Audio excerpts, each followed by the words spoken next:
So I quickly want to go back to Max Stanford, who was a leading figure in the Black Panther Party in America in the 1960s. And he said, "We are revolutionary Black nationalists, not based on ideas of national superiority, but striving for justice and liberation of all the oppressed peoples of the world. There can be no liberty as long as Black people are oppressed by Yankee imperialism and neocolonialism. After 400 years of oppression, we realize that slavery, racism, and imperialism are all interrelated, and that liberty and justice for all cannot exist peacefully with imperialism." So I think that this for me is sort of my basis and my understanding of sort of the struggle that we're waging in this world at the moment, right? And for me, that's why when you asked me to speak at this event, I was very happy to be a part of it, because I think, last week in another discussion, in a discussion about Black Power, my comrade Annie Teriba characterizes the oversimplification of Blackness as culture being entirely subordinate to the question of politics. And I think in many ways, that's what we're seeing at the moment, this importation of a sort of, narrative around Black can be only defined from people from a certain geographic location, which fair enough, if that's the hill you want to die on, fine, you can have it, I'm not really concerned. But the politics for me is the most concerning thing, because what happens with that characterization is that we leave no room to work with other people who also experience racism. And I think as somebody, so I'm an immigrant, I'm originally from Ghana, I've been in this country about 15 years, I might not sound like it, assimilation, never mind.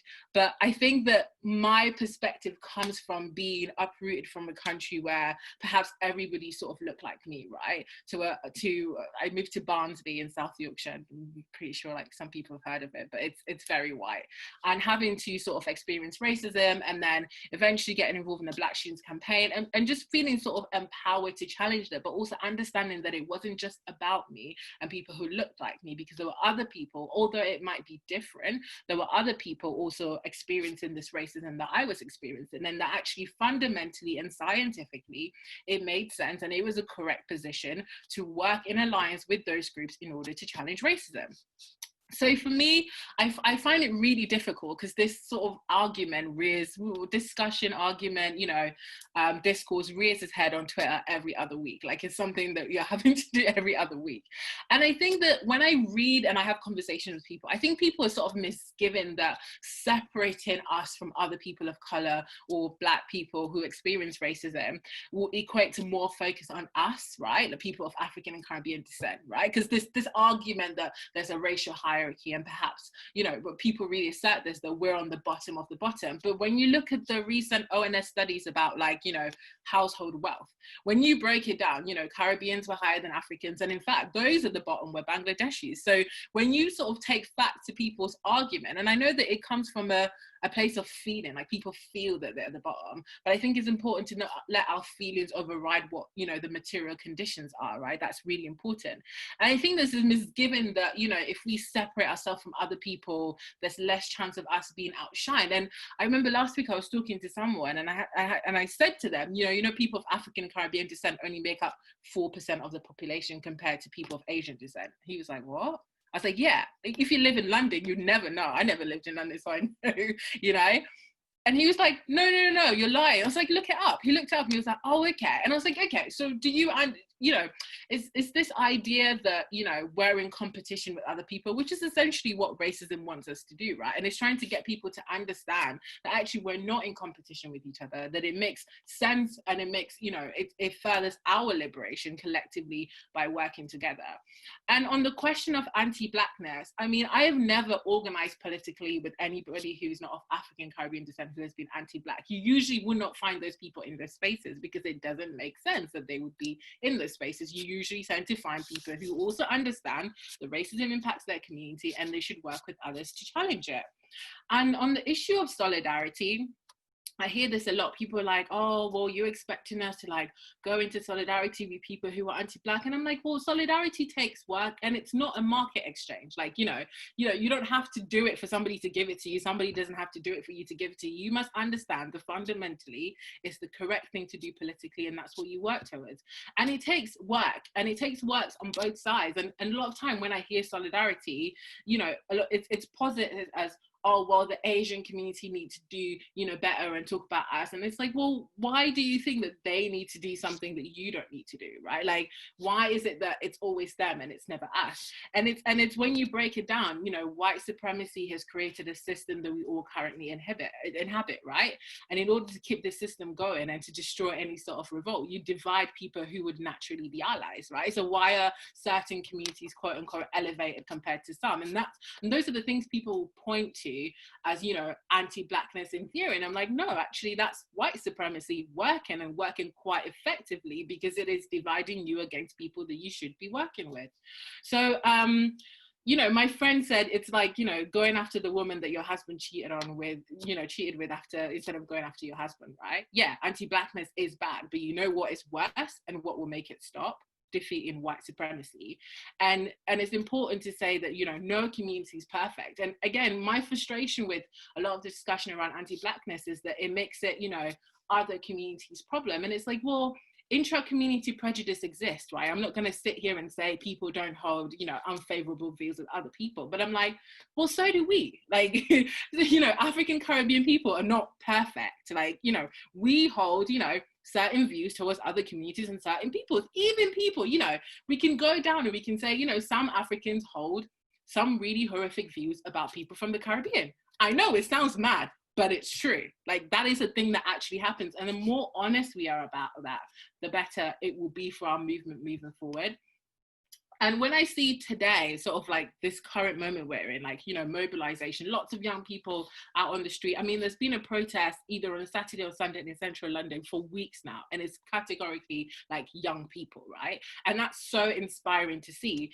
But then I also think about, what Kwame Ture said. He says, mobilization mobilizes people around issues. But those of us who are revolutionaries are not concerned with issues. We're concerned with the system. That difference must be properly understood.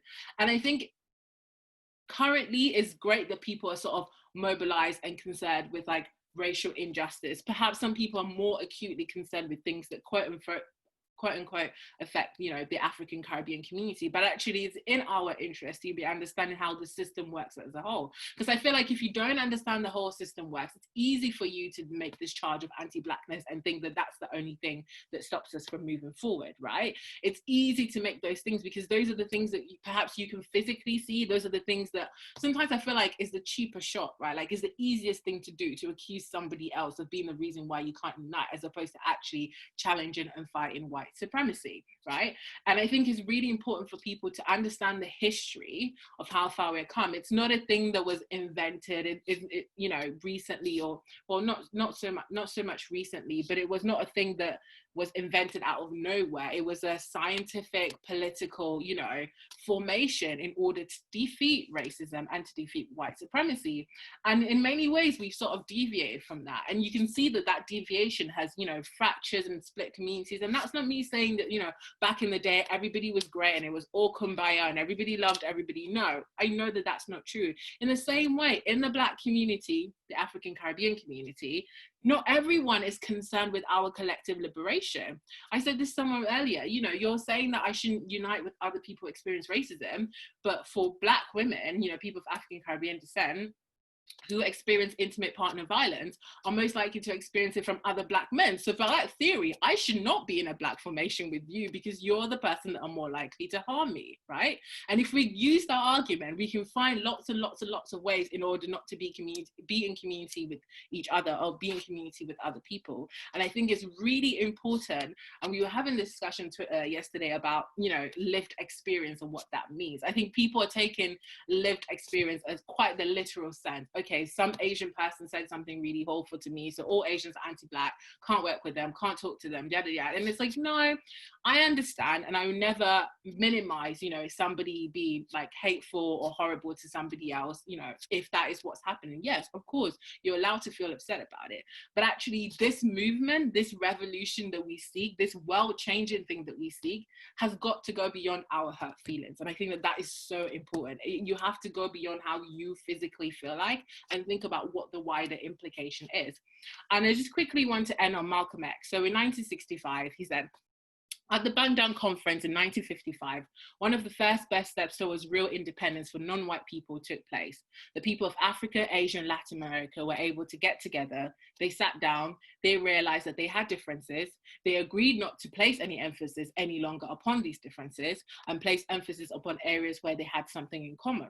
And this agreement was reached at Bandung, produced the spirit of Bandung, so that the people who were oppressed, who had no jet planes, no nuclear weapons, no armies, and despite the fact that they didn't have this, their unity alone was sufficient to enable them over a period of years to maneuver and make it possible for other nations in Asia to become independent, and many more nations in Africa to become independent. And by shifting this entire position from civil rights to human rights, he puts it into the world stage and makes it possible where today he no more has to rely on white liberals with continental United States to be his supporters, but he brings it to the world stage and makes it possible for all of our African brothers, our Asian brothers, our Latin American brothers, and those people in Europe who claim to mean right, also to step into the picture and do whatever it is necessary to help us see that our rights are guaranteed to us, not sometime in the future, but almost immediately. And I just wanted to say, you know, a better, a fair, and a just and a more equal world would be fought in unity and in solidarity by the non-white majority of this world. Thank you very much for having me.